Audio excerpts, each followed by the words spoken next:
Sejam bem-vindos à nossa edição do Band Placar, que tem oferecimento BandBet, Data FIFA. Falaremos aqui também de jogos do Brasileirão, mas o foco, Berna, é seleção brasileira, porque se é Data FIFA, a gente gosta de falar de seleção brasileira também. A seleção tem um amistoso importante nesse sábado lá em Londres contra Senegal. O Senegal está garantido na Copa. Nos últimos 5 jogos que o Senegal fez, 100% de aproveitamento. Inclusive, o Brasil nunca venceu o Senegal na sua história, sabia?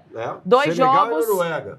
2 jogos, 1 empate e 1 derrota pro Brasil. Mas o Carlo Ancelotti deu coletiva nesta manhã e eu estava assistindo como uma boa estudiosa e falou sobre algumas mudanças. Ele deve manter o esquema tático que ele usou nos jogos contra o Japão e a Coreia, porém Éder Militão deve ser a novidade na lateral direita, Berna, porque ele também está preocupado com o Brasil defensivamente. E ele até cita o exemplo da Copa de 94. O Brasil, naquela situação, e é o que ele fala, era uma seleção muito sólida defensivamente e lá na frente tinha 2 talentos, o Romário e o Bebeto. Exatamente. Vamos lá, Isa. Você me pegou agora de calça curta, mas a gente vai puxar pela memória para justificar essa declaração do Carlo Ancelotti em relação à seleção de 94. Vamos lá, jogo a jogo. Rússia, Brasil não tomou gol.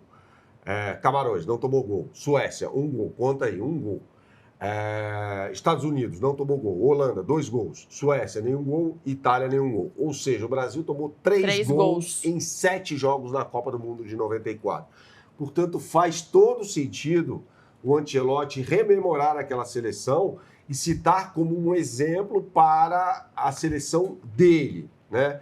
Aquela dupla de zaga era fenomenal. Aliás, por obra do destino, do acaso totalmente, Aldair e Márcio Santos fizeram a dupla de zaga naquela seleção. Eram 2 reservas, é que os 2 Ricardo se machucaram com lesões musculares, um antes da Copa, outro no primeiro jogo contra a Rússia, o Ricardo Rocha, no caso.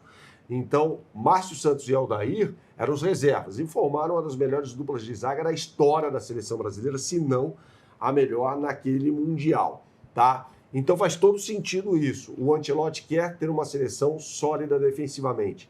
Dá para ter? Dá.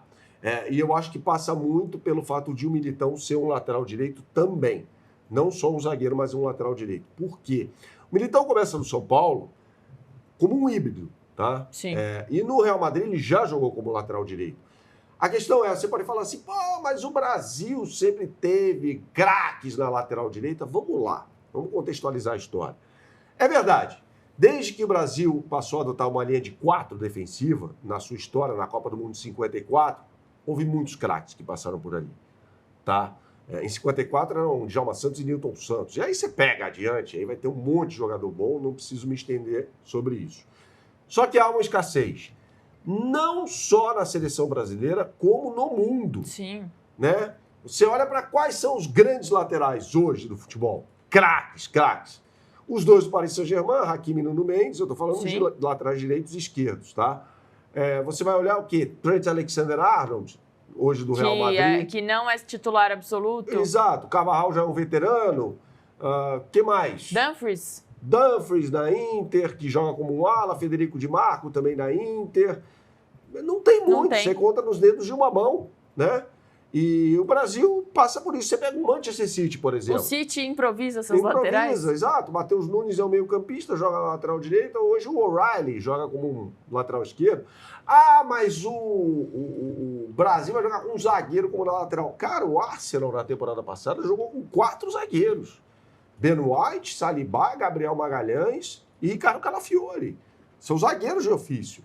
Então isso pode acontecer. Assim, você pode segurar mais os laterais e ter mais contundência com os pontas. Então, por isso ele joga num sistema, e aí justifica-se ainda mais, com os 4 atacantes e 2 jogadores no meio de campo, que devem ser Casemiro e Bruno Guimarães. O Casemiro está jogando muito bem, fez gol de cabeça, inclusive na antepenúltima rodada da Premier League, contra o Nottingham Forest, né? Um jogador muito bom no jogo aéreo e tal. O Bruno Guimarães é um jogadoraço.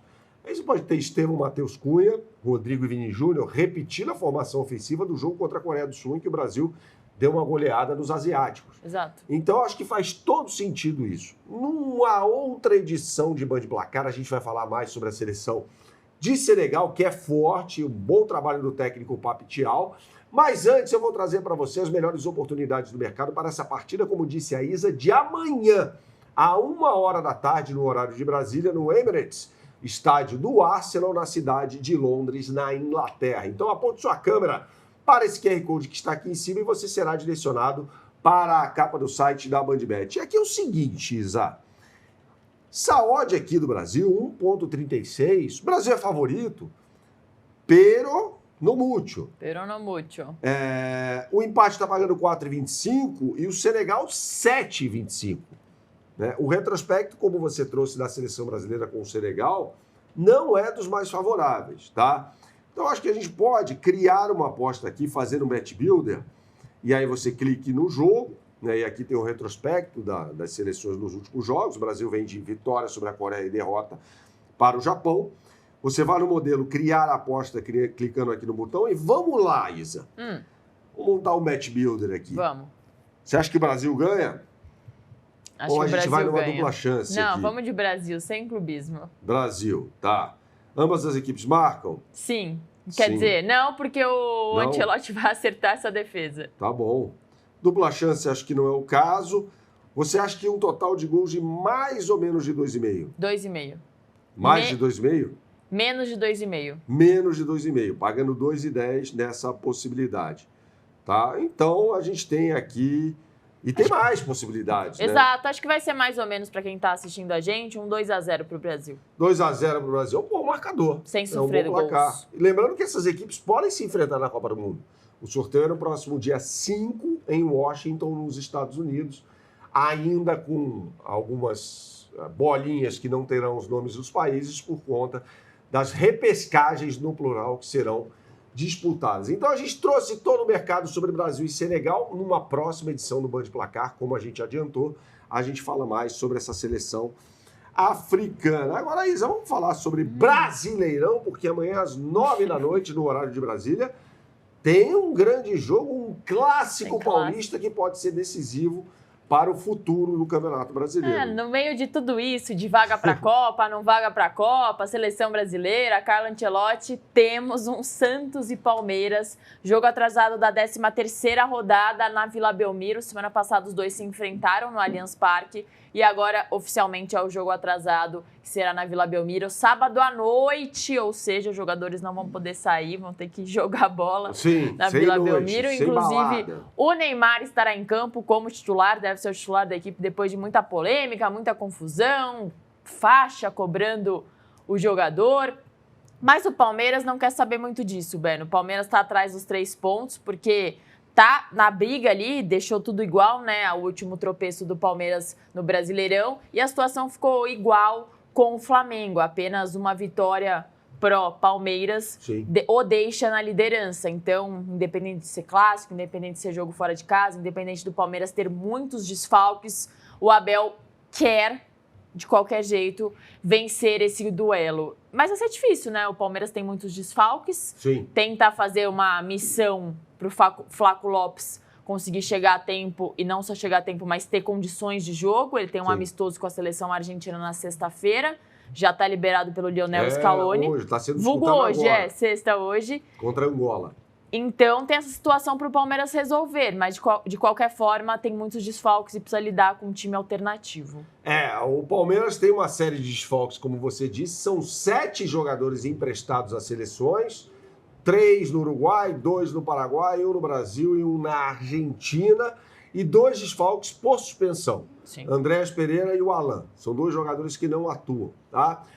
Então deve ter um time muito mexido. Evidentemente será muito mexido para essa partida. Acho bem errado que times como Palmeiras e Flamengo entrem em campo desfalcados, porque tem jogo no meio da data FIFA, mas essa é outra conversa. Quem deve exercer protagonismo nesse time do Palmeiras? Muito provavelmente Rafael Veiga, né, ganhando uma vaga ali no meio de campo, talvez um pouco mais à frente, e o Bruno Rodrigues, que deve ser o centroavante do Palmeiras. Ficou quase 2 anos afastado dos gramados, jogou na Ponte Preta, jogou no São Paulo, e hoje é um jogador até importante no time do Palmeiras, fez gol contra a Juventude. Fez gol. Exatamente, né? Beija os joelhos, né? Porque ele teve muitos problemas ali na comemoração, né? Nos joelhos, mas é um time, convenhamos, bem abaixo daquele que vem atuando ou que vai atuar, por exemplo, na final da Libertadores da América. O Aníbal Moreno, outro jogador que vai ser chave no comando ali da marcação no meio de campo. Já o time do Santos deve ter uma mudança importante no ataque. E também precisa vencer, Berna, porque vencer está na zona de rebaixamento. Isso, precisa vencer de qualquer maneira. Robinho Júnior pode ser titular. Sim. Entrou muito bem no jogo contra o Flamengo. Aliás, 2 jogadores entraram muito bem contra o Flamengo. Robinho Júnior e Barreal. Barreal começou como titular. Bom tempo. Barreal deve ser mantido. Para mim, foi o melhor jogador do Santos no confronto diante do Rubro Negro, né, no domingo passado. Então, acho que é um Santos assim que vai ter uma alteração meio óbvia no meio de campo. Vitor Hugo volta ao time, né, no meio campo, que deve ter ainda o Ilharão e Zé Rafael. Portanto, eu imagino um Santos bem ofensivo jogando num sistema com 2 zagueiros apenas. O mercado já está aberto, hein, pessoal? O jogo é amanhã, mas na BandBet tudo começa hoje. Aponte sua câmera para esse QR Code que está aqui em cima e você será direcionado para a capa do site da BandBet mais uma vez. E aí você vai no botão Super Boost, tá? Tem aqui coisa já sobre o jogo do Palmeiras contra o Santos. Deixa eu colocar aqui na capa do site, você está vendo tudo. Tá? Aí você vai no botão Super Boost e já tem BandBet Multiplica com odds turbinadas, tá, pessoal? E exclusivas diante desta combinadinha que vamos trazer, eu e a Isa, agora para você. O Neymar, mais de 1,5 chute no gol. Neymar. Rafael Veiga, idem, mais de 1,5 chute no gol. Essa combinada na BandBet está pagando R$ 11,50 contra R$10 na média da concorrência. Olha só. Então, vamos nessa. Vamos nessa. Fechou, Isa? Fechou. Então, atenção, hein? Você aponte sua câmera sempre para esse QR Code que está aqui ao meu lado direito, ó, na parte superior da tela, e você será direcionado para a capa do site da BandBet. A gente falou sobre 2 jogos deste sábado, 2 partidaças, com um apelo muito grande, né? O Jogo do Brasil mais cedo, à 13h, e às 21h, o jogo entre Santos e Palmeiras. O que você sempre fala por aqui? Deixa seu like, jogue com responsabilidade, é só para maiores de 18 anos. Valeu, pessoal!